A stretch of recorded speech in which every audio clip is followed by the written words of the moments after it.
I still remember the day my grandmother passed away. She was the one person in my family who really saw me, not as someone's daughter or someone's wife-to-be, but just me, Maria. When the lawyer called me into his office a week after the funeral, I was numb, still reeling from the loss. But what he said that day would change everything. "Maria," he began gently, sliding a folder across the polished oak desk, "your grandmother left you something. Actually, 3 somethings." I frowned, confused. 3 what? 3 apartments. Fully paid off. In her name, now transferred to yours. I felt my mouth drop open. My grandmother? Apartments? She never mentioned owning real estate, let alone 3. My heart raced, torn between shock and guilt. Why hadn't she told me? Why me and not my mom or my cousins? The lawyer explained it was all intentional. My grandmother wanted me to have something of my own, something no one could take away. At first, I thought I'd rush home and tell Jeff, my husband. We had only been married 6 months, still in that fragile newlywed stage where you're learning each other's quirks, routines, and unspoken rules. But then I thought of his mother. Sally. Oh, Sally. From the very beginning, she made it clear she didn't think I was good enough for Jeff. She was polite to my face, but always with that sharp edge to her voice, like she was cutting me down without technically being rude. She had this way of inserting herself into our decisions, where we lived, how we spent money, even how often we visited her. And if she ever found out about the apartments, I could already imagine it. She'd say it was family money now, that it should be used to build her vision of Jeff's future. I'd seen the way she pressured him growing up. She could be relentless, like a storm that never let up until she got her way. So when Jeff came home that evening, cheerful and tired from work, I smiled, kissed him, and said nothing about the lawyer's call. That was the beginning of my secret. At first, I told myself it wasn't really a lie, just delayed honesty. I wasn't spending the money. I wasn't even touching the apartments. They were just sitting there, 3 quiet buildings on the other side of town. I even visited them once, walking past the front doors like a stranger, not daring to go inside. But as the weeks passed, the weight of what I wasn't saying grew heavier. Especially because Sally was circling us like a hawk. One Saturday morning, she invited herself over. No knock, no call. Just walked right in with her spare key Jeff had given her, just in case. She bustled into the kitchen, dropped her purse on the counter, and started criticizing everything from my grocery choices to the way I folded the dish towels. Then she said it. "Maria, I think it's time we talk about finances. You and Jeff need to start planning smarter.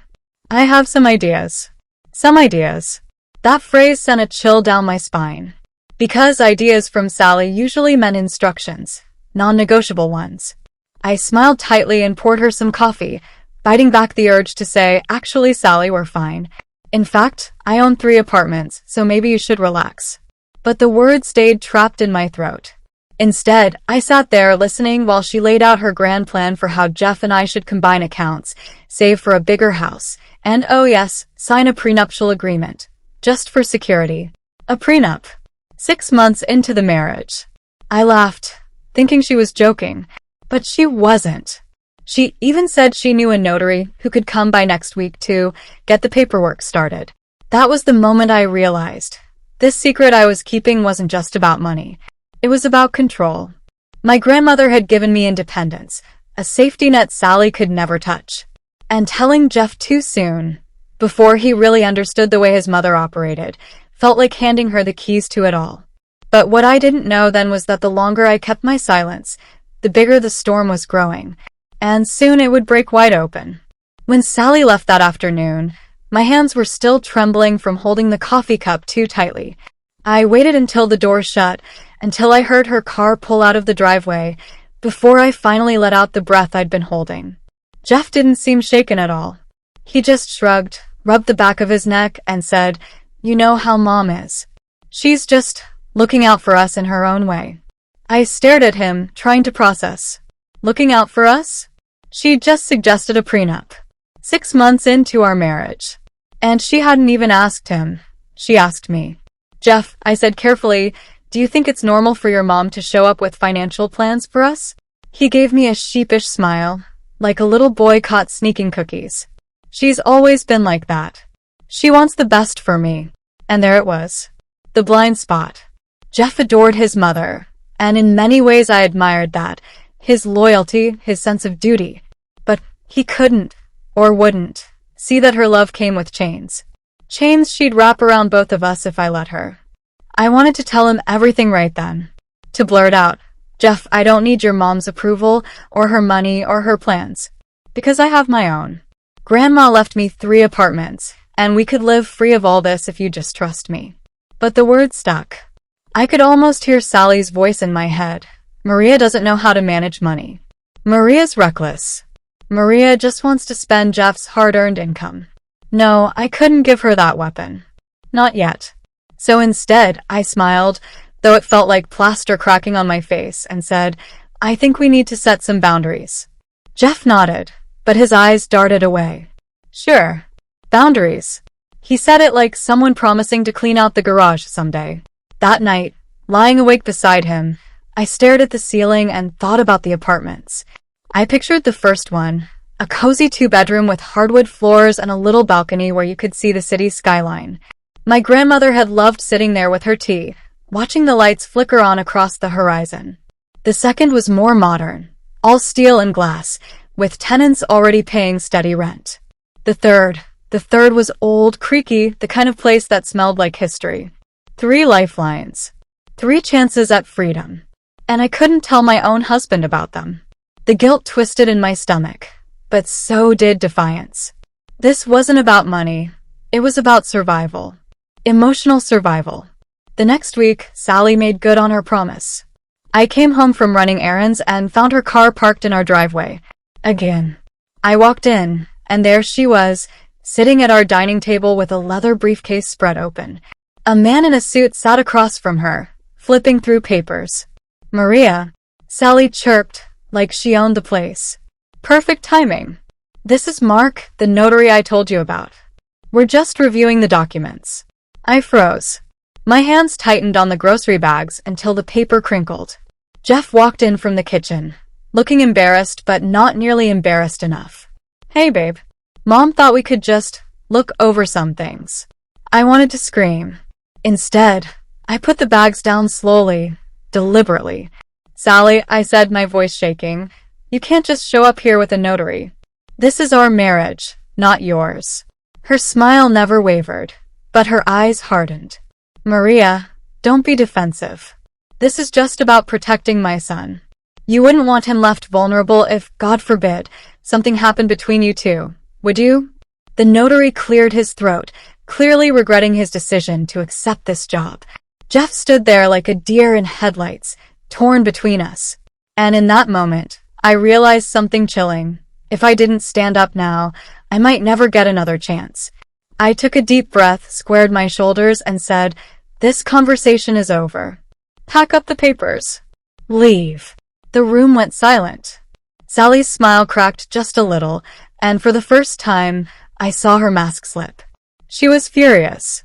Jeff opened his mouth to say something, but I held up my hand. Jeff, please. Not now. The notary gathered his papers quickly, mumbling an apology as he slipped out. Sally followed, stiff as a statue, muttering something about ungrateful girls. The door shut, and the house was still again. Jeff turned to me, eyes full of conflict. Maria, maybe we could have just heard her out. That broke me. Jeff, she brought a notary into our home without asking us. Do you not see how insane that is? He rubbed his forehead, exhausted. She's just trying to help. But I could see it now, clear as glass. If I didn't protect myself, Sally would bury me under her help. And the secret apartments, the inheritance I hadn't told Jeff about, suddenly felt less like a secret and more like a shield. What I didn't know was how soon I'd be forced to use it. That night after the notary incident, Jeff barely spoke to me. He went about his usual routine, brushed his teeth, scrolled on his phone in bed, kissed me goodnight. But the air between us was heavy, charged with unspoken words. I lay awake long after he fell asleep, staring at the ceiling again. My mind spun in circles. Should I have told him about the apartments already? Would that have changed how today went? Or would it just have given Sally more leverage? Every road led to the same place, fear. Fear of Sally twisting the truth, fear of Jeff resenting me, fear of losing control of something my grandmother had entrusted only to me. The next morning, over breakfast, I tried again. Jeff, we need to talk about what happened yesterday. He stirred his coffee, eyes fixed on the mug. I know it upset you. But Mom, she just worries. You know how she is. I set my fork down with a sharp clink. Jeff, this isn't about worry. She brought legal papers into our house without asking either of us. That's crossing a line. He sighed. She just doesn't want us to make mistakes. My chest tightened. Do you think marrying me was a mistake? His eyes snapped up wide. No. Of course not. Maria, don't twist my words. I'm not twisting anything, Jeff. I'm telling you how it feels. She doesn't trust me. And the longer you let her interfere, the harder this gets for us. He rubbed his temples, silent. And in that silence, I felt the wedge slide deeper between us. That day, while Jeff was at work, I drove across town to one of the apartments. The modern one, the glass and steel building with tenants. I hadn't been inside since signing the papers at the lawyer's office. When I walked in, the lobby smelled of fresh paint and lemon polish. The property manager greeted me warmly, recognizing me as the new owner. He handed me the monthly rental checks, thick envelopes of proof that this inheritance wasn't just sentimental, it was security. I sat in my car afterward, staring at the envelopes. Each one was a small reminder, I don't have to be at Sally's mercy. I don't have to live in fear of her disapproval. But then another thought crept in darker. Asterisk, if Jeff knew about this, would he even understand? Or would he run straight to his mother with the news? Asterisk. The question burned in me. Later that week, Sally invited us to dinner at her house. Or rather, she requested our presence in a way that felt less like an invitation and more like a summons. Jeff, ever the dutiful son, agreed immediately. As soon as we arrived, I felt the familiar tension wrap around me like barbed wire. Sally's house was pristine, not a cushion out of place, every surface gleaming. She hugged Jeff tightly, then turned to me with a polite but frosty smile. Maria, she said, as if tasting the name, I hope you've had some time to think about what we discussed. I froze mid-step. Jeff looked at me nervously, waiting. I forced a smile.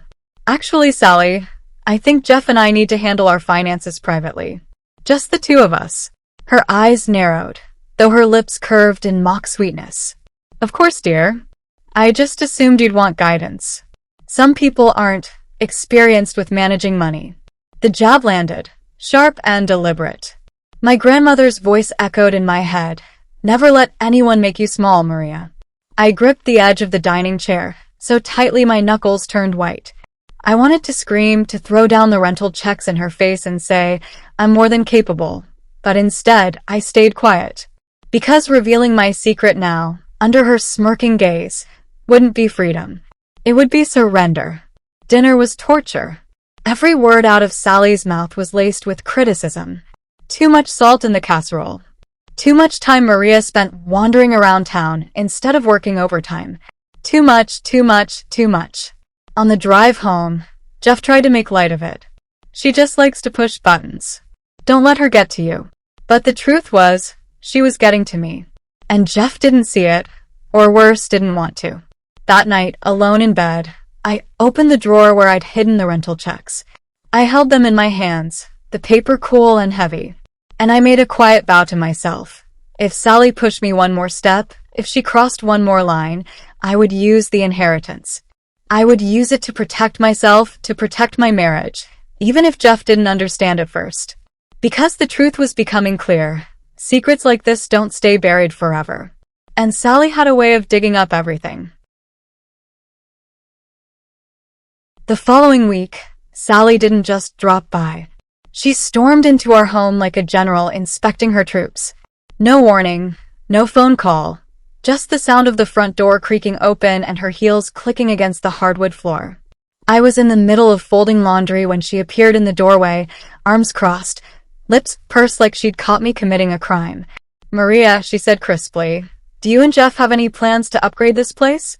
Honestly, he deserves better. I blinked at her, clutching a stack of towels. Good morning to you too, Sally.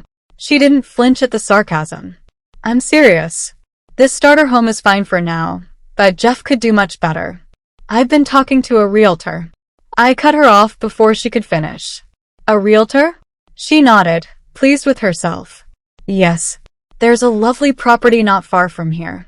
Spacious, good neighborhood, perfect for raising children. I already told the realtor Jeff and Maria might be interested. I dropped the towels on the couch, heat rising in my chest. Sally, you had no right to do that. That's our decision, not yours. Her smile was thin as a razor. I'm only looking out for my son's future.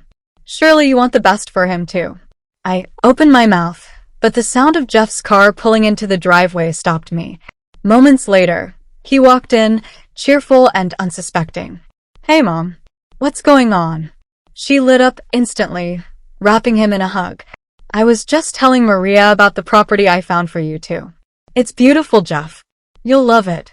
My heart sank as Jeff's face lit up with curiosity. Really? Show me the listing. I felt invisible. My voice didn't matter in that room. Not to Sally. And apparently not to Jeff either. That night, after she left, I finally confronted him. Jeff, do you hear yourself? She went behind our backs to a realtor. And you just played along. He sighed, already weary of the fight. She was excited. That's all. Why do you have to make everything a battle? His words cut deeper than I expected. Why do you have to make everything a battle? I bit back tears, my throat tight. Because she keeps crossing lines, Jeff. And you let her. The silence between us was deafening. Later, when Jeff had fallen asleep, I slipped out of bed and sat in the living room with the rental checks in my lap.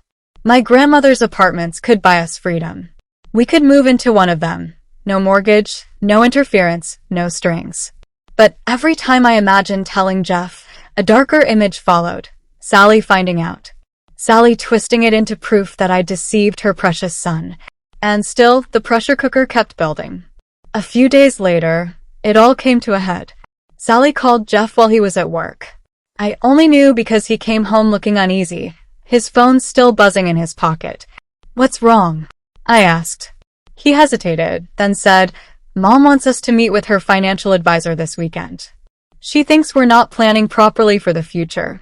I laughed bitterly. Her advisor? Really? Maria, please. Just hear her out. It can't hurt. I shook my head. It already hurts, Jeff. Every time she pushes into our marriage, it hurts. But Jeff didn't argue this time. He just looked at me with tired eyes, caught between the woman he married and the mother he couldn't say no to. That weekend, we went to Sally's house.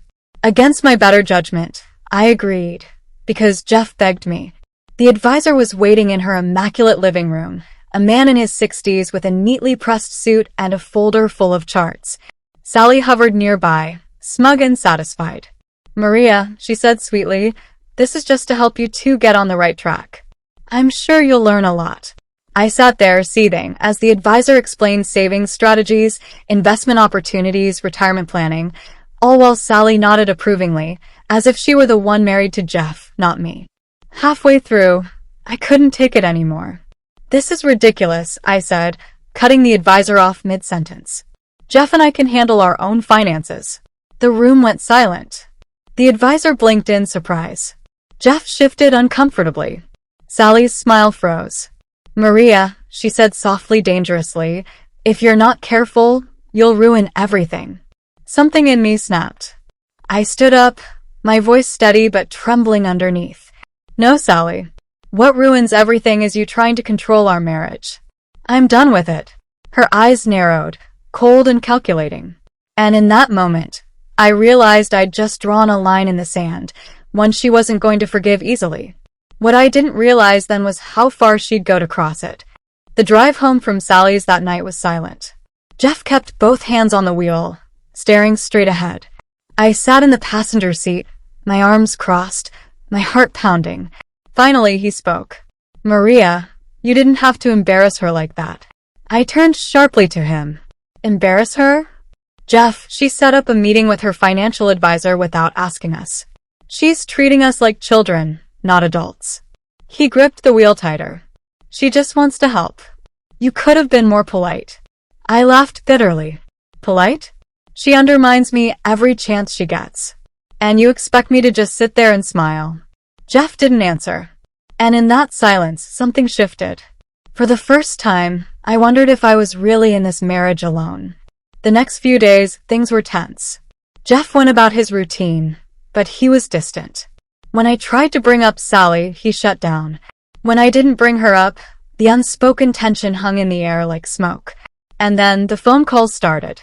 Sally began calling me directly, never Jeff, always me. Her voice was syrupy sweet, but every word was a dagger. Maria, I know you're under a lot of stress. Marriage can be overwhelming when you don't have experience managing money. Or, don't worry, dear. If anything ever happens between you and Jeff, I'll make sure he's taken care of. He won't suffer. I stopped answering, but that didn't stop her. She left voicemails, long and dripping with passive aggression.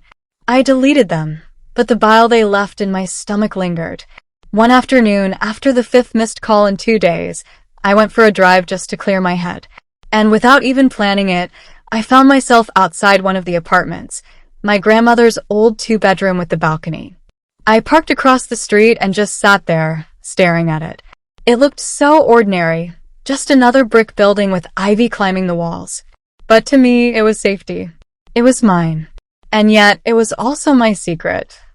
I pulled out my phone, scrolling through Jeff's recent messages, reading and rereading the short, detached replies he'd been sending me. A knot of fear twisted in my chest. Asterisk, what if Sally already suspects something? What if she finds out about the apartments before I tell him? Asterisk. That night, Jeff came home late. He looked exhausted, his tie loose around his neck. I tried to talk to him, to bridge the gap between us. Jeff, I said softly, do you think your mom will ever respect our boundaries? He dropped his briefcase on the couch, sighing. Why do you always make it about her? Can't we just live without the constant drama? Tears stung my eyes. It's not me creating drama, Jeff. It's her. She's in our marriage every single day, and you don't stop her. He rubbed his face, avoiding my gaze. I just don't want to fight anymore, Maria. I wanted to scream. Asterisk, I don't want to fight either, but your mother won't let me breathe. The next morning, I got a text. Not from Jeff. From Sally. We need to talk. I know you're hiding something, Maria. My heart stopped. I read it again and again, my pulse racing. What did she mean? Did she know? Had she somehow found out about the inheritance? That day, I couldn't focus on anything. I kept glancing at my phone, half expecting another text, half terrified it would come. When Jeff got home, I almost told him. The words were right there on the tip of my tongue. Your mother knows something. I have to tell you the truth. But then I remembered the way he looked at me after dinner at Sally's. The disappointment, the accusation in his eyes. If I told him now, with her whispering poison in his ear, would he even believe me? That night, I lay in bed wide awake, staring at Jeff's sleeping face. And all I could think was, the cracks are showing. If I don't make a choice soon, this marriage might not survive. Because one thing was certain, Sally wasn't guessing anymore. She was hunting.